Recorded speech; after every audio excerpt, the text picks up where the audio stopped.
ஒரு ஆசிரமத்துல குரு பாடம் நடத்திட்டு இருக்காரு.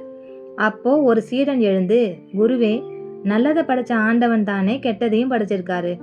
அதனால நல்லதை மட்டும் ஏத்துக்கிற மாதிரி நம்ம கெட்டதையும் ஏத்துக்கிட்டா என்ன அப்படின்னு கேட்டானாம். அதுக்கு குரு சிரிச்சுக்கிட்டே, அது அவங்கவங்க விருப்பம்ப்பா அப்படின்னு சொல்லிட்டாரு. அன்னைக்கு ராத்திரி தூங்கறதுக்கு முன்னாடி எல்லா சீடர்களுக்கும் பால் கொடுக்கப்பட்டதாம். அப்போ குரு வேலையாள் கிட்ட சொல்லி அந்த கேள்வி கேட்ட ஒரு சீடனுக்கு மட்டும் பாலுக்கு பதில் சாணத்தை கரைச்சி கொடுக்க சொன்னாரு. இத பார்த்ததும் சீடனுக்கு கோபம் தாங்கல. குருவே, இது எந்த விதத்துல நியாயம்?